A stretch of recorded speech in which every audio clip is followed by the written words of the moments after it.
नहीं होता। वो हमारे मुहर्रम में जब दो चार बच्चे डांस करते हैं, हाथ में ताजिया लेते हैं, उस ताजिया में दुलदुल बनाते हैं, उसमें घोड़ा बनाते हैं, उसमें दो कब्रें बनाते हैं, उसको लेके घुमाते हैं, दो चार पैसे चंदा करके फिर ये तारी शराब पी के नाचते हैं और फिर ले जाके किसी फर्जी करबला में दफन कर देते हैं, तब ये मुशरिक बहुत खुश होता है, क्योंकि तुम्हारा काम मेरे काम से मेल खा गया है। उसको नमाज से क्या मतलब है, उसको रोजे से क्या मतलब है, हम उसको बुरा कहते थे। ये कौन सा मजहब है, अपने हाथ से कुछ बनाना, फिर उसको लेके घूमना, फिर उसको पानी में जाके धकेल देना और नाचना गाना, ये कौन सी पूजा, कौन सी इबादत हो गई। वो हमें मुहर्रम का नक्शा हमें दिखला करके कहता है, तुम भी तो कुछ बनाते हो, तुम भी तो लेके घूमते हो, तुम भी तो ढोल बजाते हो, तुम भी तो बाजा बजाते हो, तुम भी तो डीजे बजाते हो, अब तुम्हारा काम मेरे काम से मेल खा गया, इसलिए वो हम सोचता है कि अब तुम भी मेरी तरह हो गए, इसलिए वो मुहर्रम से खुश होता है। मुहर्रम का मतलब जो आजकल लोग मना रहे हैं, जिस तरह से ढोल ढाल के साथ ताजिया घुमा रहे हैं,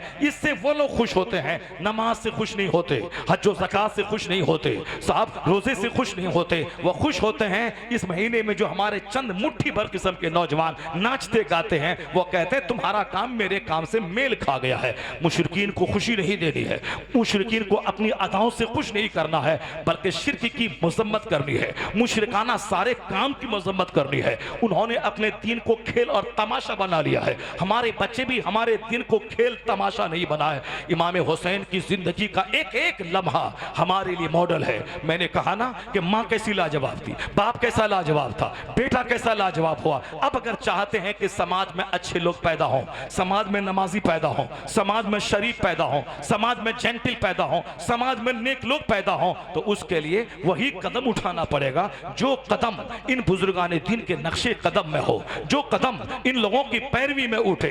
अपने नफ्स को काबू में रखना है, अपने गुस्से को कंट्रोल में रखना है, लोगों का मुंह नहीं देखना है, मुस्तफा का मुंह देखना है, लोगों का मुंह नहीं देखना है, मुस्तफा के असहाब का मुंह देखना है, लोगों का मुंह नहीं देखना है, अहले बैत अतहार का मुंह देखना है। आका ने कहा था मैं दो चीज छोड़ के जा रहा हूं, अब मैं अपने बाद एक कुरान है और एक अहले बैत है, इन दोनों का साथ रहेगा, यह दोनों हौज़े कौसर पे मुझसे मुलाकात करेंगे। और अपने गुलामों से कहा था कि मेरे अहले बैत से मोहब्बत करना और कुरान पाक को सीने से लगा के रखना। कुरान पाक एक थ्योरी है, अहले बैत अतहार प्रैक्टिकल करके दिखलाया है। कुरान ने कहा नमाज पढ़ो, अहले बैत अतहार ने नमाज पढ़ के बता दिया। कुरान ने कहा कि रोजा रखो, अहले बैत अतहार ने रोजा रख के बताया। कुरान ने कहा मुसीबतों के हुजूम में सब्र करो, अहले बैत अतहार ने सब्र करके बता दिया। कुरान ने कहा क़यादत के लिए सब्र लाजमी है, अहले बैत अतहार ने बता दिया कि इमामत के लिए सब्र कैसे लाजमी है। कुरान ने कहा अल्लाह की राह में जिहाद करो, जैसा जिहाद करने का हक है, अहले बैत अतहार ने उस तरह जिहाद करके बता दिया। इसलिए कहा जाता है कि अहले बैत और कुरान यह दोनों का सब संबंध साथ साथ रहेगा, यह दोनों साथ साथ चलेंगे। मैदान करबला में भी ये दोनों साथ है। अहले बैत अतहार प्रैक्टिकल कुरान है, कुरान पाक एक थ्योरी वाला कुरान है, यानी कुरान पाक में अल्लाह के इरशादात है, अल्लाह के अहकाम है, अल्लाह के फरामीन है। उस फरामीन पर कमा हक़हू अमल करके मुस्तफ़ा के घर वालों ने बताया है कि कैसे उस पर अमल किया जा सकता है। तो मैं करबला की कहानी से जीने का हौसला मिलता है, कैसे शादी करें, कैसे बाल बच्चा पैदा करें, कैसे बाल बच्चों की तरबियत करें, कैसे अपने घर का माहौल बनाएं, कैसे मुसीबतों के हुजूम में सब्र करें, कैसे नेमतों की मौजूदगी में नेमतों का शुक्र अदा करें। ये सारा पैगाम मुस्तफ़ा के घर वालों से मिल रहा है। मुस्तफ़ा के घर वाले कैसे हज कर रहे हैं, मुस्तफ़ा का नवासा कैसे अब नमाज पढ़ रहा है, मुस्तफ़ा का नवासा कैसे मुसीबतों के हुजूम में सब्र कर रहा है, ये सारा पैगाम करबला की कहानी से मिल रहा है। यानी कोई साहब कोई ढोल लेके बैठा है, कोई साहब ताजिया लेके बैठा है, कोई निशान लेके बैठा है, कोई साहब कोई तलवार लेके बैठा है, कोई लाठी लेके बैठा है। दीन लेके कौन बैठेगा, किरदार लेके कौन बैठेगा, शरीयत लेके कौन बैठेगा। तो करबला की कहानी ये कोई रोने पीटने की कहानी नहीं है, करबला की कहानी हौसला और अज़्म की कहानी है, सब्र और शुक्र की कहानी है, अहले बैत अतहार से कुरान सीखने की कहानी है। जिए कैसे, कुछ लोगों का सीना फट रहा है, कुछ लोग तबाह बर्बाद हो रहे हैं, खुदकुशी कर रहे हैं। मुसीबत में एक इंजीनियर खुदकुशी कर रहा है, कोई डॉक्टर खुदकुशी कर रहा है, कोई IAS ऑफिसर खुदकुशी कर रहा है, कोई पढ़ने में नाकाम हुआ वो जहर खा के मर रहा है, कोई शादी में नाकाम हुआ वो जहर खा के मर रहा है, किसी को कोई लड़का नहीं मिला वो जहर खा के मर रही है, किसी को कोई लड़की नहीं मिली वो जहर खा के मर रहा है। यानी खुदकुशी के माहौल दुनिया में बढ़ रहे हैं। इसको रोकने के लिए एक नाम काफी है, वह नाम इमाम आले आली मकाम है। उसको रोकने के लिए वाक़े करबला काफी है। इसको रोकने के लिए इमाम हसन की जिंदगी काफी है। अपने बाल बच्चों को गुलाम हसनैन बना दे, वो चाहे खरबों कमा ले, वह फिरौन नहीं बनेगा। वो चाहे करोड़ों मुसीबतों की कीचड़ में लथपथ हो जाए, वो कभी जहर खा के नहीं मरेगा। हुसैन को देखेगा, नेमत मिली तो शुक्र अदा करेगा, मुसीबत आई तो सब्र करके निकाल बना।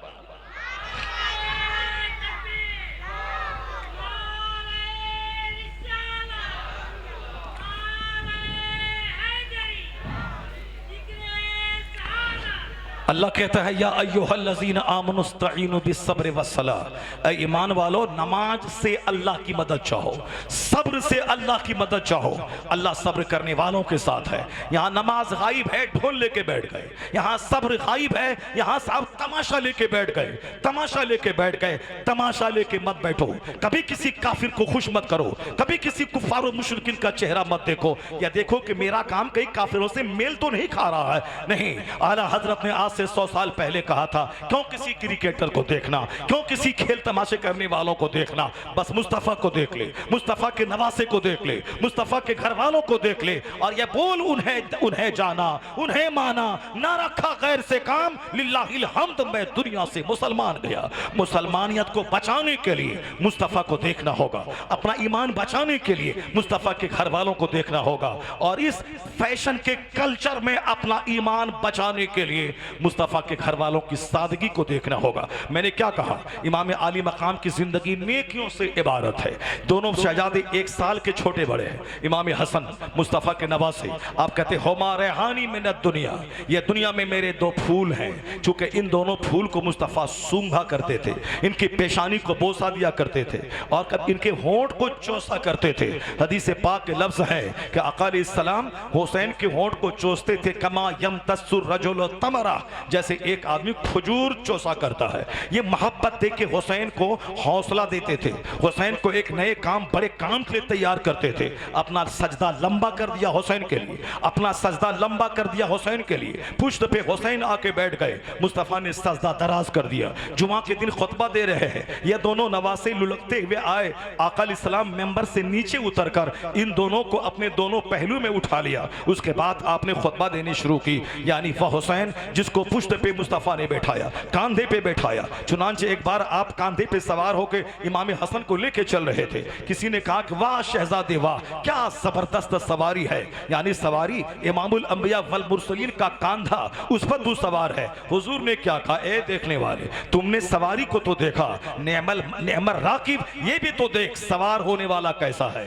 यानी अगर मुस्तफा लाजवाब है, मुस्तफा का नवासा हसन भी लाजवाब है, उनका नवासा हुसैन भी लाजवाब है। ये सारा प्यार मुस्तफा ने दिया था, जबरदस्त अच्छा नाम मुस्तफा ने रखा। 7वें दिन आपने अकीका किया, 2 मेंढा को ज़बह किया। शबीर और शब्बर ये दोनों नाम अपने बेटों के, जिसका माना हसन और हुसैन होते हैं, नाम रखा। जब कभी हसनैन रोते थे, मुस्तफा जान रहमत बेचैन हो जाते और अपनी बेटी फातिमा ज़हरा से कहते थे, हुसैन को मत रुलाओ, इनके रोने से मुझको तकलीफ होती है। अब हसन हुसैन की तरबियत कर रहे हैं, नाना को देख रहे हैं। नाना का सजदा हुसैन ने देखा, सबसे बड़े साजिद हुसैन हो गए। नाना का तकवा हुसैन ने देखा, सबसे बड़ी मुत्तकी हुसैन हो गए। नाना जान पर वही को उतरता हुआ देखा। नाना जान से सबक लेने वाले इमाम आली मकाम हो गए। उनका सीना अनवार व तजल्लियात का गंजीना हो गया। ये कैसे हो सकता था? इमाम आली मकाम ने बगावत का तेवरा अपनाया हो, इमाम आली मकाम ने दुनिया की कुर्सी हासिल करने के लिए गया हो।